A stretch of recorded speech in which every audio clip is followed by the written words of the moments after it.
Madame, Monsieur, bonsoir et bienvenue sur les antennes de la radio-télévision Fraternité Buenamontu. Nous vous proposons les grandes lignes de cette édition vespérale télévisée sur Buenamontu. L'évêque de Mbujimayi, Monseigneur Emmanuel Bernard Kassonda, était en visite à la paroisse Saint-André et Lukaou. Là, l'évêque diocésain a béni la chapelle de l'église nouvellement construite. C'était pour honorer les fils et filles de ces terroirs. Nous allons aussi parler des élèves finalistes de 4e année secondaire qui se disent prêts pour affronter la session ordinaire de l'examen d'État édition 2024-2025. Et là, tout est fin prêt pour affronter ces épreuves.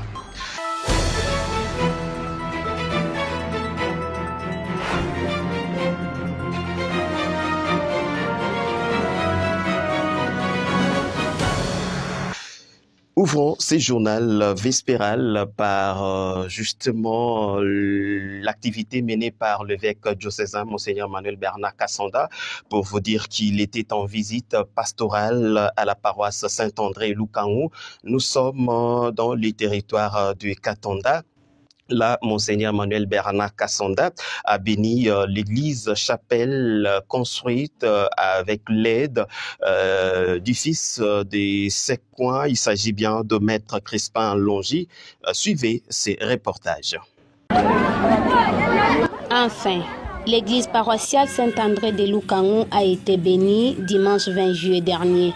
L'événement a eu lieu au cours d'une célébration eucharistique présidée par l'ordinaire du lieu, Monseigneur Emmanuel Bernard Kassonda, en concélébration de 14 autres prêtres et 2 diacres. Parmi eux, le premier vicaire général, Monseigneur Grégoire Chimena, le Père Benjamin Kabongo, vicaire général des frères mineurs de la province Sainte-Marie des Anges de Mbujimayi, et du Père Hubert Chimanga, curé de la paroisse. Dans son homélie, le Père évêque s'est focalisé sur 5 vertus: l'écoute, l'hospitalité, la disponibilité, le service et la contemplation. De l'hospitalité et la disponibilité, Abraham et Sarah furent bénis et obtinrent un fils, a poursuivi l'orateur. De l'écoute et du service, Marthe et sa sœur Marie furent les vrais amis de Jésus. 2 images et exemple à suivre par les fidèles de Lukaou, a renchéri Monseigneur Emmanuel Bernard Kassonda. Basatu kadi tombe ni tibiyo cha kwabu ko bisamba bia bwa kuma bu babu bi kala babantu bena mwa kijilo wajikem kaja fa tiji tijo sukutulo ngesha ntifita tidibato londe la chikumpal Abraham wa kijila usumpa ke na ba benya basatu bafika kimwaje kumayeni mbanga ni to bwende ye wa bamunyi bafita ba amerikano makwita na kunyinjila anje tudila koko panshi anje ikishayi koko mema nutwajila koko kanyi konsikanji nako. Fut venu ensuite le moment fort de cette célébration eucharistique. L'évêque de Mbujimayi a d'abord béni l'eau, le sel, la cendre, la chaux et le vin. Après leur mélange, il a procédé à la bénédiction du temple par la main de son vicaire général, Monseigneur Grégoire Chimena, aspergeant et faisant 3 fois le tour de celui-ci de l'extérieur à l'intérieur. L'apôtre de Jésus a expliqué le sens de la dédicace en général et des autres objets, linge, ornements liturgiques, autels et tabernacles. De la petite histoire, la paroisse de Lukaou a été fondée en 1952 par l'abbé André Kambaja et elle a été érigée canoniquement en 1986 par Monseigneur Tarsis Chibangu Chishuku, baptisé au nom de Saint-André pour immortaliser l'abbé Kambaja, fondateur.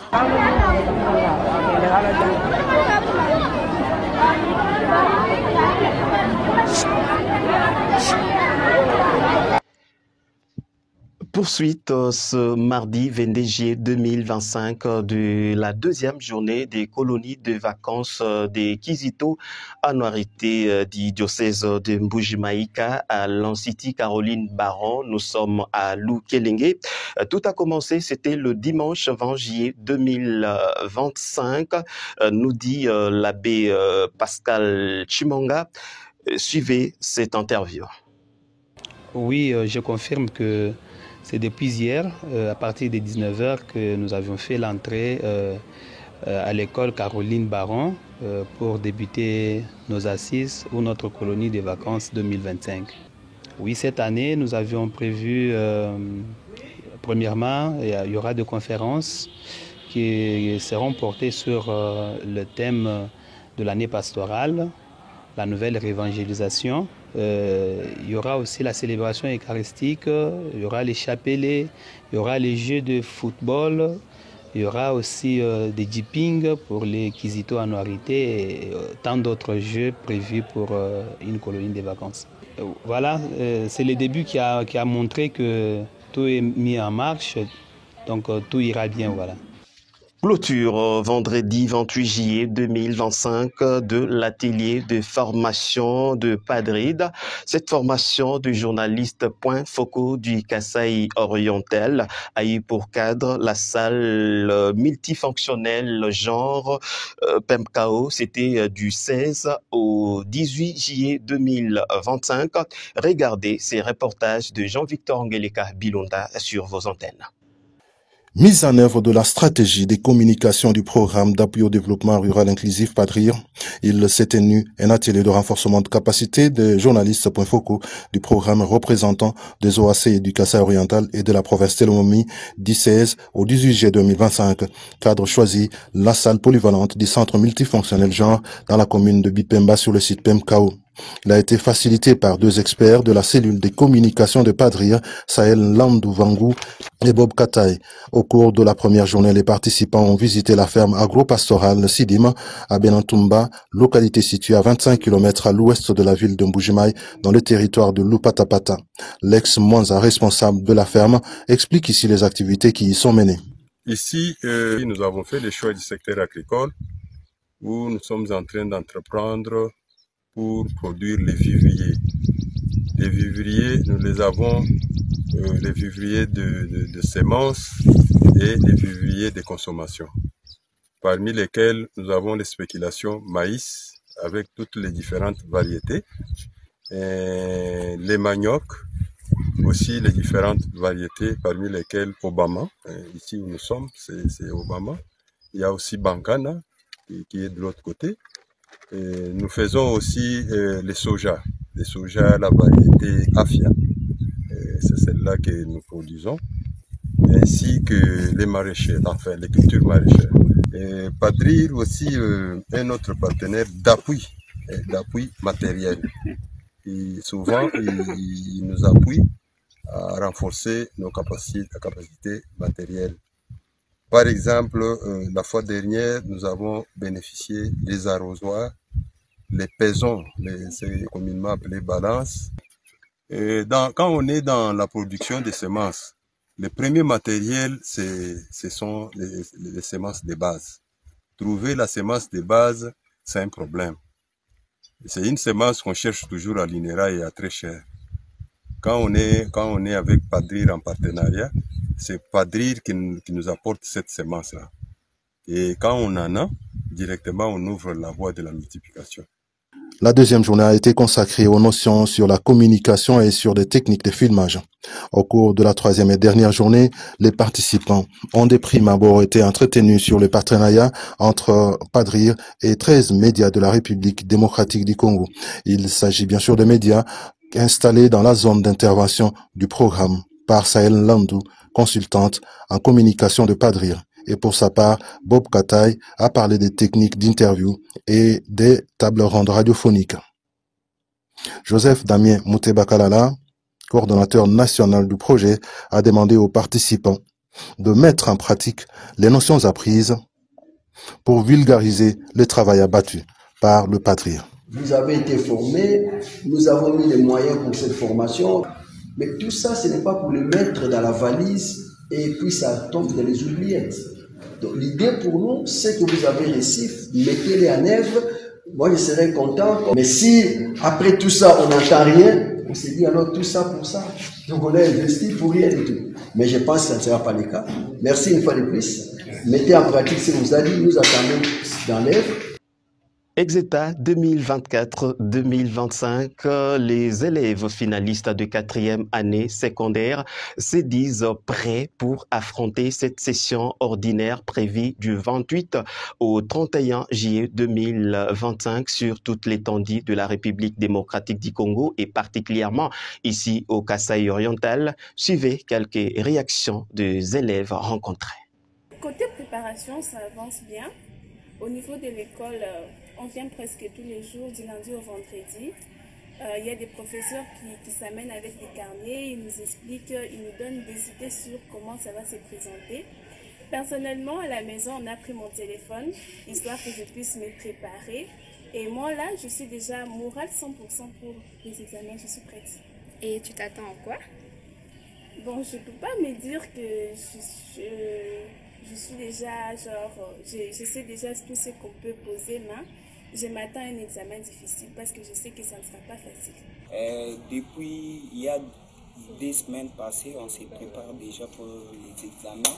Comme on a établi l'horaire à l'école, nous voyons les cours d'option, les cours importants qu'on doit présenter aux examens.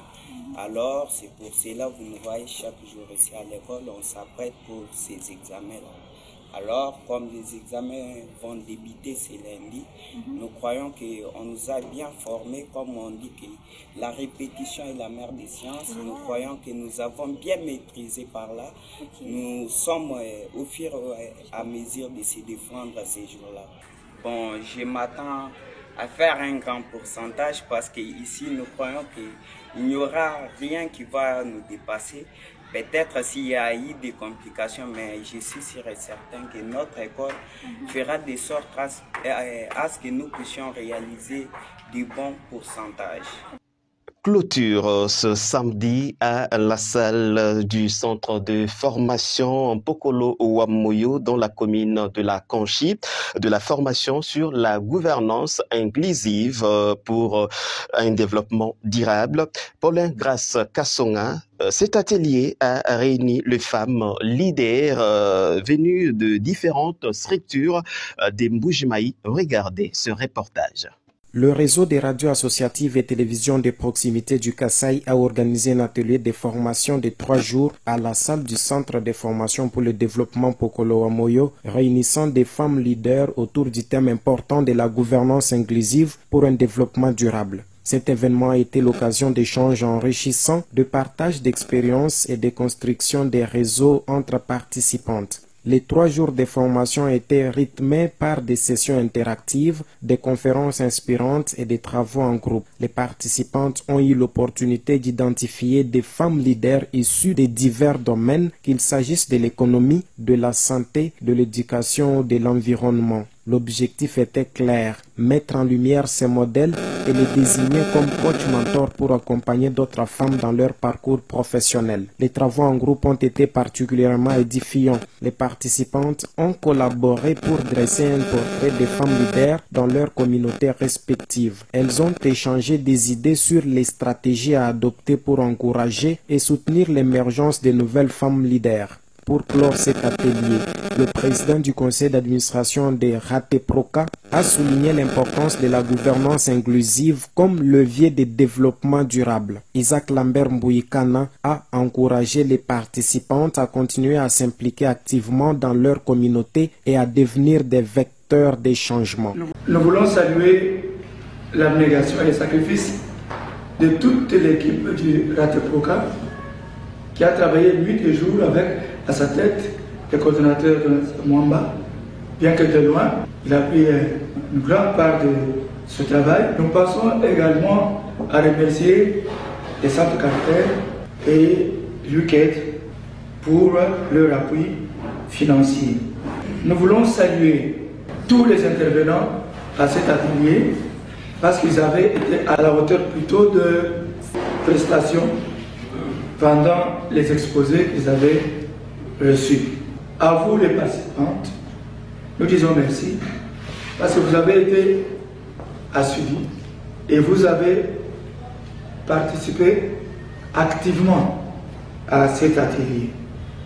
Notre espoir est que tous les clubs qui sont mis en place puissent continuer à travailler en vue de produire des résultats escomptés lors du mentorage, dans l'entrepreneuriat, dans le leadership et dans la politique. Satisfaites des participantes, quelques-unes témoignent de l'impact significatif de cette formation. Au-delà des barrières culturelles, traditionnelles et d'autres barrières, la femme doit prendre conscience de ce qu'elle est. Elle doit s'épanouir économiquement, socialement, aussi culturellement. Mais au-delà de tout, elle doit faire la part des choses. Étant femme au foyer et femme à la protection. Donc, croire en elle, oser. Cette formation était très cruciale pour moi parce que à la fin de celle-ci, j'ai pu retenir quelque chose. En tant que jeune fille, je dois être en mesure de prendre parole en public. Je dois être en mesure d'oser, comme les autres femmes leaders aujourd'hui qui sont convaincées, afin de promouvoir cette gouvernance inclusive. Pour moi, je l'ai prise comme une éveil de conscience, parce que dans tout ce que nous sommes en train de faire, nous avons trouvé que la femme elle-même s'ignorait et elle était renfermée sur elle-même. Et comme on vient d'éveiller cette conscience-là, c'est à notre maintenant niveau de nous mettre sur terrain pour un travail afin que nous puissions produire le meilleur de nous-mêmes. Cet atelier de 3 jours a non seulement renforcé le réseau des femmes leaders, mais a également semé des graines d'une gouvernance inclusive essentielle pour un développement durable et a été clôturé par la chef de la division provinciale du genre Femmes, Familles et Enfants au Kasaï oriental. Voilà qui vient mettre complètement fin à cette édition télévisée sur la radio-télévision Buena Montu. Vous étiez nombreux à nous regarder. Merci de nous avoir regardés.